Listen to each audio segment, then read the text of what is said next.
ಒಂದೂವರೆ ವರ್ಷದ ಗಂಡು ಮಗು ಕಳ್ಳತನ ಪ್ರಕರಣ ಸುಖಾಂತ್ಯವನ್ನು ಕಂಡಿದೆ. ವಿಜಯಪುರದ ಚಡಚಣ ಪಟ್ಟಣದ ಶಿವಾಜಿನಗರದಲ್ಲಿ ಆಟ ಆಡ್ತಾ ಇದ್ದ ಮಗುವನ್ನ ಮಹಿಳೆಯೊಬ್ಬರು ಎತ್ಕೊಂಡು ಹೋಗಿದ್ರು. ಸದ್ಯ ಮಗು ಕಳ್ಳತನವಾಗಿದೆ ಅಂತ ಪೊಲೀಸರಿಗೆ ಪೋಷಕರು ದೂರನ್ನ ಕೊಟ್ಟಿದ್ರು. ಆದರೆ ಮಗುವನ್ನ ಮಹಿಳೆ ಚಡಚಣ ಪಟ್ಟಣದ ಸಂಗಮೇಶ್ವರ ದೇವಸ್ಥಾನದ ಹತ್ರ ಬಿಟ್ಟು ಹೋಗಿದ್ಲು. ಮಗುವನ್ನ ಪೊಲೀಸರು ಪೋಷಕರ ಮಡಿಲಿಗೆ ಸೇರಿಸಿದ್ದು ಪ್ರಕರಣ ಸಮಾಪ್ತಿಯಾಗಿದೆ. ಲಕ್ಷಾಂತರ ಮೌಲ್ಯದ ಬೆಳ್ಳಿ ಆಭರಣ ನಗದನ್ನು ದೋಚಿ ಕಳ್ಳರು ಎಸ್ಕೇಪ್ ಆಗಿರುವ ಘಟನೆ ಗದಗ ನಗರದ ಮಹೇಂದ್ರಕರ ಸರ್ಕಲ್ ಬಳಿ ನಡೆದಿದೆ. ಶಾಂತಾದುರ್ಗ ಜ್ಯುವೆಲರಿಯಲ್ಲಿ ಘಟನೆ ನಡೆದಿರುವುದು. ಮಾಲೀಕ ಎಂದಿನಂತೆ ಶಾಪ್ ಓಪನ್ ಮಾಡಿದಾಗ ಘಟನೆ ಬೆಳಕಿಗೆ ಬಂದಿದೆ. ಕೂಡಲೇ ಪೊಲೀಸರಿಗೆ ಮಾಲೀಕ ಮಾಹಿತಿಯನ್ನು ನೀಡಿದ್ದು ಸ್ಥಳಕ್ಕೆ ದೌಡಾಯಿಸಿದ ಗದಗ ಶಹರ ಪೊಲೀಸರು ಶ್ವಾನದಳ ಭೇಟಿ ನೀಡಿ ಪರಿಶೀಲನೆಯನ್ನು ನಡೆಸಿದೆ. ಮಂಡ್ಯದ ಶ್ರೀರಂಗಪಟ್ಟಣದಲ್ಲಿ ಸಂಕೀರ್ತನಾ ಯಾತ್ರೆ ವೇಳೆ ಹೈ ಡ್ರಾಮಾ ನಡೆದಿದೆ. ಜಾಮಿಯಾ ಮಸೀದಿ ಸರ್ಕಲ್ ಬಳಿಯಲ್ಲಿ ಮಾಲಾಧಾರಿಗಳು ತಳ್ಳಾಟ ನೂಕಾಟ ಮಾಡಿದ್ರು. ಅಲ್ಲದೆ ಮಸೀದಿಗೆ ನುಗ್ಗೋದಕ್ಕೂ ಪ್ರಯತ್ನ ಪಟ್ಟರು. ಮಸೀದಿ ಮುಂದೆ ಕೈ ತೋರಿಸಿ ಈ ಜಾಗ ನಮ್ದು, ಈ ಜಾಗ ಒಡೆದು ಮಂದಿರ ನಿರ್ಮಾಣ ಮಾಡ್ತೀವಿ ಅಂತ ಘೋಷಣೆ ಕೂಗಿದ್ದಾರೆ. ಈ ವೇಳೆ ಹನುಮ ಮಾಲಾಧಾರಿಗಳನ್ನ ಪೊಲೀಸರು ಹರಸಾಹಸ ಪಟ್ಟು ನಿಯಂತ್ರಣ ಮಾಡಿದ್ದಾರೆ. ಬಳಿಕ ಮಸೀದಿಯಿಂದ ಯಾತ್ರೆ ಸಾಗಿದ್ದು ಮೂಡಲಬಾಗಿಲು ಆಂಜನೇಯನ ದರ್ಶನ ಪಡೆದು ಶ್ರೀರಂಗನಾಥ ದೇಗುಲದ ಆವರಣದಲ್ಲಿ ಮಾಲೆ ವಿಸರ್ಜನೆ ಮಾಡಿದ್ದಾರೆ. ಇನ್ನು ಸಂಕೀರ್ತನಾ ಯಾತ್ರೆ ಯಶಸ್ವಿ ಬಳಿಕ ಮಾತನಾಡಿದ ಹಿಂದೂ ಜಾಗರಣ ವೇದಿಕೆ ಮುಖಂಡ ಲೋಹಿತ್ ರಾಜೆ ಅರಸ್, ಹಿಂದೂ ಸಮಾಜದ ತಾಳ್ಮೆಯನ್ನ ಜಾಸ್ತಿ ಪರೀಕ್ಷೆ ಮಾಡೋದು ಬೇಡ. ಮಸೀದಿ ಅಲ್ಲ ಮಂದಿರ ಅನ್ನೋದು ಅವ್ರಿಗೆ ಗೊತ್ತಿದೆ. ಅಕ್ರಮವಾಗಿ ಒಳಗೆ ಮದರಸ ಮಾಡ್ತಾ ಇದ್ದಾರೆ. ಕಾನೂನಿನ ಮೂಲಕ ಹೋರಾಟ ಮಾಡ್ತೀವಿ ಅಂತ ಹೇಳಿದ್ದಾರೆ. ನಾವು ಶಾಂತಿಯುತವಾಗಿ ರಿಕ್ವೆಸ್ಟ್ ಮಾಡ್ತಾ ಇದ್ದೀವಿ, ಜನಜಾಗೃತಿ, ತಾಳ್ಮೆ. ಮತ್ತು ಈಗ ಕೆಲವರು ಕೋರ್ಟಿಗೆ ಕೇಸ್ ಹೋಗಿದ್ದಾರೆ. ಸೊ ಹಿಂದೂ ಸಮಾಜ ಮತ್ತು ಈಗ ನಮ್ಮ ಹಿಂದೂ ಪರ ಸಂಘಟನೆಗಳು, ಹಿಂದೂ ಜಾಗರಣ ವೇದಿಕೆ ಮತ್ತು ಈ ಸಮಿತಿ ಎಲ್ಲ ಸೇರಿ ನಾವು ತೀರ್ಮಾನ ತಗೋತೀವಿ. ಕಾನೂನು ಮುಖಾಂತರ ಹೋರಾಟ ಮಾಡಬೇಕಾ, ಯಾವ ರೀತಿ ಹೋರಾಟ ಮಾಡಬೇಕಂತ ಹೇಳಿ ನಾವು ಬರೋ ದಿವಸಗಳಲ್ಲಿ ಇದಕ್ಕೆ ತೀರ್ಮಾನ ತಗೋತೀವಿ. ಅಲ್ಲಿ ತನಕ ಇದೆ ಜನಜಾಗೃತಿ ರಾಜ್ಯದ ಹಲವು ಜಿಲ್ಲೆಗಳಲ್ಲಿ ಮೆಕ್ಕೆಜೋಳ ಬೆಳೆಗಾರರು ಹೋರಾಟವನ್ನ ಮುಂದುವರೆಸಿದ್ದಾರೆ. ಹಾವೇರಿಯಲ್ಲಿ ಮೆಕ್ಕೆಜೋಳ ಹೋರಾಟಗಾರರ ಜೊತೆಗಿನ ಜಿಲ್ಲಾಧಿಕಾರಿ ಸಂಧಾನ ಸಭೆ ಮತ್ತೊಮ್ಮೆ ವಿಫಲವಾಗಿದೆ. ಇನ್ನು ಒಬ್ಬ ರೈತನಿಂದ ಕೇವಲ 20 ಕ್ವಿಂಟಾಲ್ ಜೋಳ ಖರೀದಿಯ ಸರ್ಕಾರದ ನಿರ್ಧಾರವನ್ನ ರೈತರು ಒಪ್ತಾ ಇಲ್ಲ. ಕೇವಲ 20 ಕ್ವಿಂಟಾಲ್ ಜೋಳ ಖರೀದಿ ಮಾಡಿದ್ರೆ ಉಳಿದ ಜೋಳವನ್ನ ನಾವು ಎಲ್ಲಿ ಮಾರೋದು ಅಂತ ಮೆಕ್ಕೆಜೋಳ ಬೆಳೆಗಾರರು ಆಕ್ರೋಶ ವ್ಯಕ್ತಪಡಿಸಿದ್ದಾರೆ. ಖರೀದಿ ಮಿತಿಯನ್ನ ಸರ್ಕಾರ ಹೆಚ್ಚಿಸಬೇಕು ಅಂತ ರೈತರು ಒತ್ತಾಯಿಸಿ ಅನಿರ್ದಿಷ್ಟ ಹೋರಾಟವನ್ನ ಮುಂದುವರೆಸಿದ್ದಾರೆ. ಡಿಸೆಂಬರ್ 8ರಂದು ರಾಷ್ಟ್ರೀಯ ಹೆದ್ದಾರಿ ಬಂದ್ ಮಾಡೋದಾಗಿ ಎಚ್ಚರಿಕೆ ಕೊಟ್ಟಿದ್ದಾರೆ.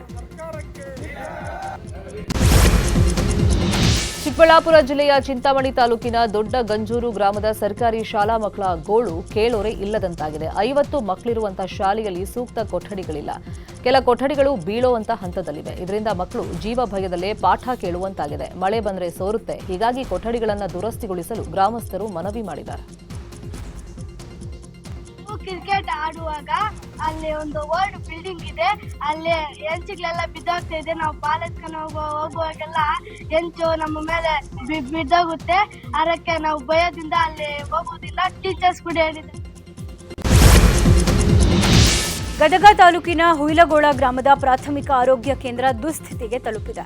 ರೋಡ್ ಇಲ್ಲದೆ ಆಸ್ಪತ್ರೆಗೆ ಬರೋಕೆ ರೋಗಿಗಳು ಪರದಾಡುವಂತಾಗಿದೆ. ಗ್ರಾಮದಿಂದ 1 ಕಿಲೋಮೀಟರ್ ದೂರದಲ್ಲಿ ಆಸ್ಪತ್ರೆ ಇರೋದು. ಆಸ್ಪತ್ರೆಗೆ ಹುಯಿಲಗೋಳ, ಕಿರಟಗೇರಿ, ಗುಜಮಾಗಡಿ, ಚಿಕ್ಕೊಪ್ಪ ಸೇರಿದಂತೆ ವಿವಿಧ ಗ್ರಾಮಗಳಿಂದ ರೋಗಿಗಳು ಬರ್ತಾರೆ. ಆದರೆ ಹಳ್ಳದಂತಿರುವ ರಸ್ತೆಯಲ್ಲೇ ರೋಗಿಗಳು ಓಡಾಡ್ತಾ ಇದ್ದು ವೃದ್ಧರು, ಗರ್ಭಿಣಿಯರು ಗೋಳಾಡ್ತಿದ್ದಾರೆ. ಇನ್ನು ಮಳೆಗಾಲದಲ್ಲಿ ರಸ್ತೆಗಳೆಲ್ಲ ಕೆಸರು ಗದ್ದೆ ಅಂತಾಗಿರುತ್ತೆ. ಆಸ್ಪತ್ರೆಯಾಗಿ 15 ವರ್ಷ ಆದರೂ ರೋಡ್ ಭಾಗ್ಯ ಮಾತ್ರ ಇಲ್ಲ ಅಂತ ಜನ ಕಿಡಿಕಾರಿದ್ದಾರೆ.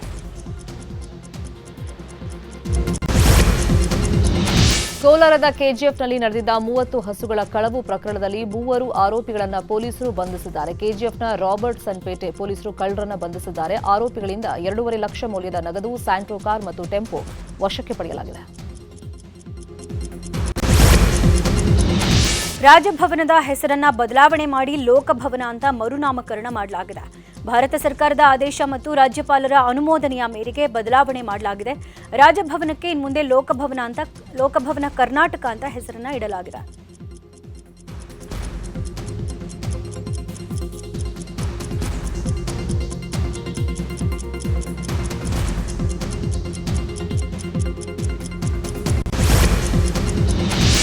ರಾಜ್ಯ ಸರ್ಕಾರದ ವಿರುದ್ಧ ಹಿರಿಯ ಕನ್ನಡ ಪರ ಹೋರಾಟಗಾರ ವಾಟಾಳ್ ನಾಗರಾಜ್ ರಾಮನಗರದಲ್ಲಿ ಪ್ರತಿಭಟನೆಯನ್ನ ನಡೆಸಲಿದ್ದಾರೆ. ನಗರದ ಐಜೂರು ವೃತ್ತದಲ್ಲಿ ಸಿಎಂ ಡಿಸಿಎಂ ಕಿತ್ತಾಟದ ವಿಚಾರವಾಗಿ ಕರುನಾಡ ಸೇನೆ ಕಾರ್ಯಕರ್ತರ ಜೊತೆಗೂಡಿ ವಾಟಾಳ್ ನಾಗರಾಜ್ ಪ್ರತಿಭಟನೆಯನ್ನ ನಡೆಸಲಿದ್ದಾರೆ. ಅಧಿವೇಶನ ಕೂಡ ಆರಂಭ ಆಗ್ತಾ ಇದ್ದು ರಾಜ್ಯದ ಸಮಸ್ಯೆಗಳ ಬಗ್ಗೆ ಚರ್ಚೆ ಆಗಬೇಕು ಅಂತ ಹೇಳಿ ಪ್ರತಿಭಟನೆ ಮೂಲಕ ಒತ್ತಾಯವನ್ನ ಮಾಡಲಿದ್ದಾರೆ.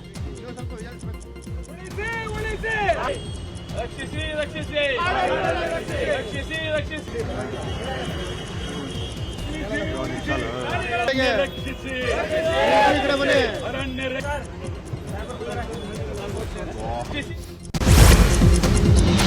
ಯಾದಗಿರಿಯಲ್ಲಿ ಮೊಟ್ಟ ಮೊದಲ ಬಾರಿಗೆ ರಾಜ್ಯ ಮಟ್ಟದ ಯುವಜನೋತ್ಸವ ಕಾರ್ಯಕ್ರಮ ಅದ್ಧೂರಿಯಾಗಿ ನಡೆಸಲಾಗಿದೆ. ಯುವಜನ ಮತ್ತು ಕ್ರೀಡಾ ಇಲಾಖೆಯಿಂದ ಯಾದಗಿರಿ ಜಿಲ್ಲಾ ಕ್ರೀಡಾಂಗಣದಲ್ಲಿ ಹಮ್ಮಿಕೊಂಡಿದ್ದಂತಹ ಕಾರ್ಯಕ್ರಮಕ್ಕೆ ಸಚಿವ ಶರಣಬಸಪ್ಪಗೌಡ ದರ್ಶನಾಪುರ ಉದ್ಘಾಟನೆಯನ್ನು ನೆರವೇರಿಸಿದ್ದಾರೆ.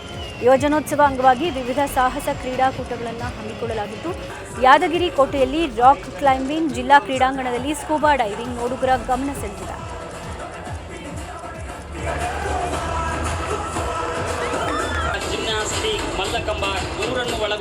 ಎಲ್ಲರ ದಿನಾಚರಣೆಯ ಪ್ರಯುಕ್ತ ಇಲ್ಲಿ ಯಾದಗಿರಿ ಬೆಟ್ಟವನ್ನು ಹತ್ತಿದ್ದೇನೆ. ತುಂಬಾ ಖುಷಿಯಾಗಿದೆ. ಇಲ್ಲಿರುವಂಥ ಜನರು ಕೂಡ ಸಪೋರ್ಟ್ ಮಾಡಿದ್ದಾರೆ.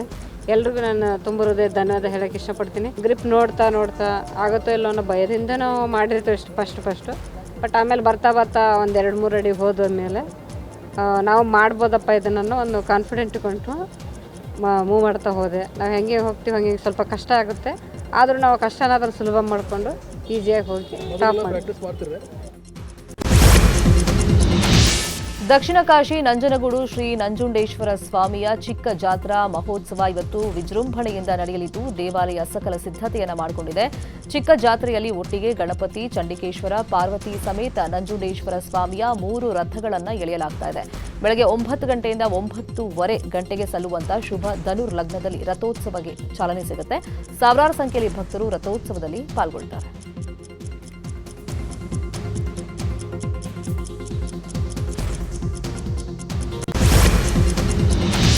ಚಿತ್ರದುರ್ಗ ಜಿಲ್ಲೆ ಹಿರಿಯೂರು ನಗರದಲ್ಲಿ ಸಿಎನ್ಜಿ ಗ್ಯಾಸ್ ಸಿಗದೆ ಆಟೋ ಚಾಲಕರು ಪರದಾಡ್ತಿದ್ದಾರೆ.